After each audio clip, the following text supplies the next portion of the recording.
do all that stuff. I told him, okay. Thank you. But if you guys are going to post it online, could you try not to videotape maybe their personal cars or post their license plates and stuff online? Are you guys doing any of that? Well, we're allowed to. Okay. We're allowed to by law. I'm just asking for courteous though, because you guys are allowed to videotape government employees doing their jobs, right? Yeah, technically, when they're leaving in their own personal cars, that would be like they want their own privacy. That would be like me telling you not to run my plate when you run behind me. That's the reason the plates are there for, is so people know what that car is and who it belongs to. So law enforcement knows what that car is, not people, not you. Yes, it is. That's public information. That's why it's displayed publicly. Anybody on probation or parole? Are you, sir? Am I on probation? Yeah. Are you being investigated for internal affairs? I don't want to talk no more. Thank you. You have a good day. You're dismissed.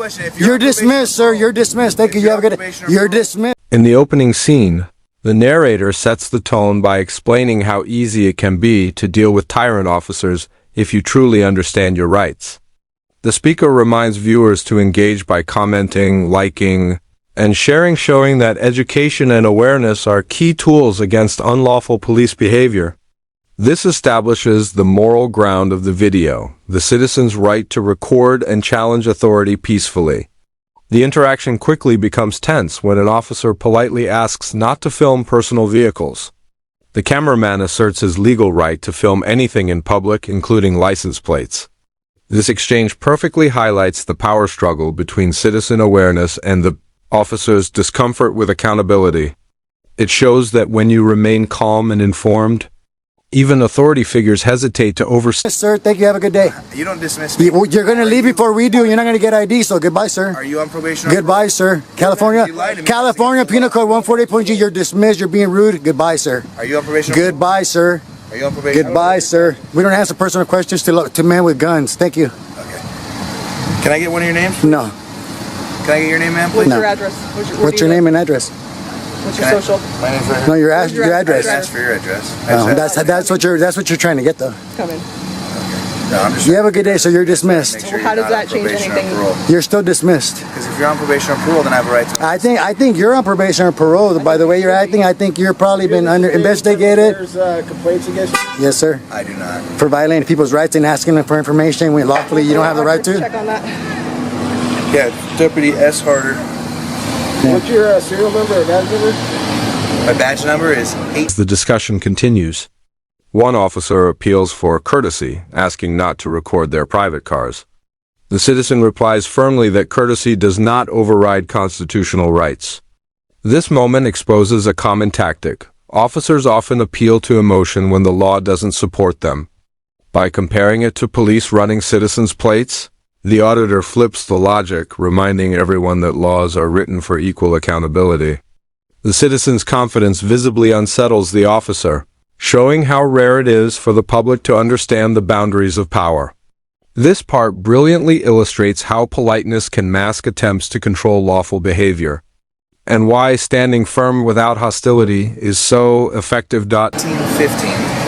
My personal identification number is 8561. 8561. You're dismissed, sir. Can I have your names now? I don't give my name. I mean, Yeah. I've been courteous to you guys in every way. You're the face of terror in the American streets. I would not ever give you my name. I think there's a lot of Americans who would disagree. So nobody wants to give me their name or anything? I think statistics would prove you wrong. Deputy Harder. Okay, just make sure you're not blocking the entranceway. Make sure you don't run with scissors. And make sure, yeah, see? Yeah. There you go. Make sure you don't eat yellow snow. Don't beat your wife. Don't sleep with your partner's wife. And then, and try to be courteous to people a little more. You too. You too, sir. Stay in your own lane and leave people alone. Especially Thank if you're held you. to a higher standard. Are you guys with a group or anything? We're individuals. Me, myself, and I. No, sir. You're the one wearing the gang attire, not us. Okay, no, I'm not asking if you're in a gang. I'm like. No. But you're the one that represents the gang with your uniform, sir. So, okay. It's nice try. You're doing a good job with your fishing. Do you have a fishing license? I just thought you guys might want to get. In this segment, the citizen completely reverses the power dynamic. The officer tries to question him about probation or parole status, but the citizen refuses to answer and repeats, "You're dismissed." The repetition emphasizes control and confidence traits police are used to wielding, not receiving. The cameraman demands badge numbers, holds the officers verbally accountable, and refuses to disclose his own name. It's a textbook example of knowing the line between lawful interaction and overreach. The officer's irritation shows how uncomfortable it becomes when a citizen exercises the same demand for transparency that police often impose on others. This exchange highlights that authority must earn respect, not demanded. Publicity for your group. No. You're doing great on your own. You don't need my name. Okay. All right, have a good one. Okay. Thank you. All right, you're dismissed. I told you. Goodbye.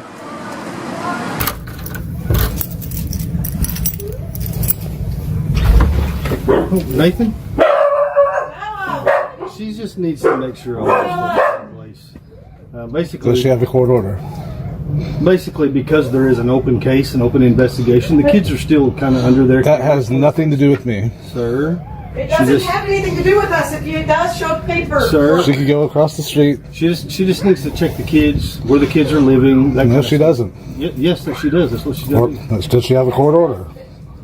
She doesn't have to have a court order. Yes, she It's does. an open investigation for Come into my house. She's an employee of the state. She's a government It representative. doesn't work like the police. They have a lot more rights than what we do. Well, they don't have more rights than the Constitution gives me. It has nothing to do with me. The officer requests names. The citizen flips the question, asking for the officer's address and social security number. It's a clever rhetorical mirror that exposes the absurdity of invasive police questioning. The officer quickly becomes defensive, proving the point: privacy matters to everyone, even those enforcing the law. This scene perfectly demonstrates the hypocrisy of demanding personal details from law-abiding individuals while expecting their own information to remain protected. The citizen keeps his tone calm but firm, which makes the officer's irritation seem unreasonable. It's a sharp reminder that the public is not obliged to bow to authority simply because it wears a badge. It has nothing to do with me. They're going to end up taking the kids. You don't want that. It has nothing to do with All you me. got to do is cooperate with them. That's all. I'm not going to. Go ask Gail what's going on. I'm not going to because it has nothing to do with me. But it does the kids. It has nothing to do with me and the kids. It has to do with her and the kids and her being neglectful. I don't care. Have her get a court order and then she can come in. Okay? Have her get it signed by the judge and she can come in. All right? They're going to end up taking the kids. No, I know you think that, but you know what? You don't know the law. I do know the law. As much as you think you know the law, they can't take my kids. Yes, they can. No, they can't. I'm not under investigation. It has nothing to do with you being under investigation, dude. Oh yeah, just because my ex-wife is under investigation, they cannot take my It's kids. the welfare of the kids, period. It has nothing to do with the parents. Yeah, it does. And accuses the officer of being the face of terror in American streets. Though harsh, it reflects genuine frustration many citizens feel towards systemic misconduct. The officer tries to defend himself, claiming most Americans would disagree. The citizen's response that statistics prove otherwise cuts deep. It's an unfiltered truth. Growing distrust toward law enforcement isn't baseless but earned through repeated abuses of power. This exchange captures the emotional side of activism when peaceful resistance carries both anger and courage. It reminds viewers that police reform isn't about hate, but about accountability, respect, and the preservation of public. No, it doesn't. Yeah, it does. Show That's a lie. us a piece of paper. If she really wanted to come in here, she would get a order signed by the judge. Now, right now, I'm being harassed. You're I feel- being harassed. Yes, because every day I have to deal with Elkins PD because of her, because my ex-wife. Maybe you should remove yourself from the situation and make it better. I did. She's not living here anymore. So it has nothing to do with me. Okay.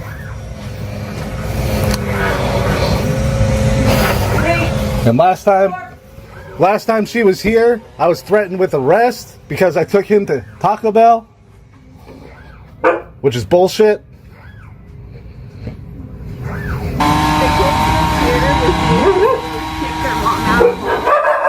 I can't hear you. Regardless, I still have to check health and safety. I need to see the image tracker. Tension eases. The officer gives a series of sarcastic safety tips. Don't run with scissors. Don't eat yellow snow, trying to appear casual. But this humor backfires, showing his condescension toward the citizens recording him. The cameraman remains composed and responds with equally sharp wit, proving that calm assertiveness can neutralize mockery. This back and forth showcases how officers sometimes use humor to undermine legitimate challenges to their authority. Yet the auditor's steady composure transforms the scene into quiet victory. It's a masterclass in maintaining dignity while exposing arrogance. On him, that the alarms are here, and that there's still the cameras to keep Or him safe. what?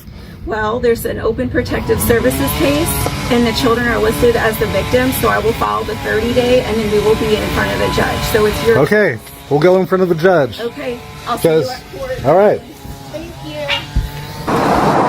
We would rather not answer no questions. I'm sorry? We would rather not answer no questions. Well, we're getting calls because you guys are out here videotaping. Is that illegal? It's not suspicious.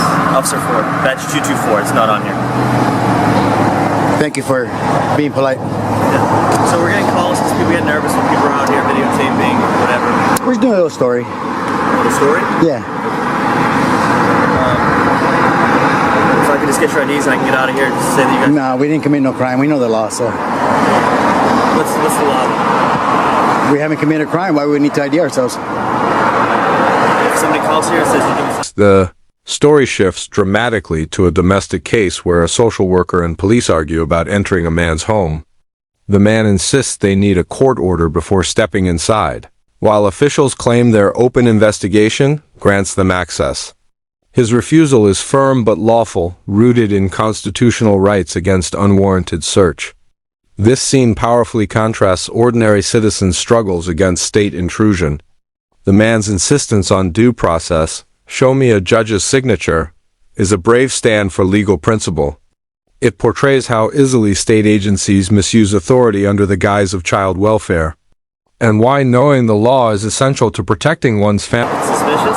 It's suspicious. What penal code is suspicious illegal? Sorry, sir? What penal code is that? Suspicious illegal? So we know we don't have to identify ourselves if we didn't commit a crime. No, that's not correct, sir. I got my lawyer. I called my lawyer. Go ahead. What's his name? We'd rather just not say anything else. Sir, all I have to do is identify you. I had a call. Probable cause to come down here. What illegal activity did you have a call for? Sir, I just told you. Suspicion is not illegal, sir. Suspicion? We're on the public sidewalk doing a little story. First Amendment activity, protected by the freedom of press. I don't give. Press badge. Excuse me, we don't need one. It's that freedom of press. Constitution is First Amendment is our pass. I know what the Here the argument deepens as the officers claim they can remove children without a court order, citing welfare concerns. The father challenges them, pointing out that constitutional law requires judicial approval. The discussion turns emotional, but the man's reasoning remains strong. His insistence reveals how misinformation among officials leads to unnecessary conflict. This part reveals a harsh reality. Many state agents believe their word outweighs legal documentation. The father's knowledge becomes his shield. Even though he stands alone, he refuses to surrender his rights. It's a powerful depiction of courage, principle, and the defense of lawful boundaries. Yeah, that's our pass. We don't need to carry a press pass. You're saying freedom of press. Yes, we're independent journalists. Free press. Yeah, we have a channel on YouTube, so you're going to be on YouTube. That's fine with me, sir. Yeah. Like I said, Officer Ford. Yeah, but we're not going to identify ourselves, so. Okay, sir. We appreciate you coming out, though. No, sir. Like I said, there's people calling. Focus shifts again to another audit scene, where officers approach people filming in public. They claim the act is suspicious, prompting a debate about whether suspicion equals illegality.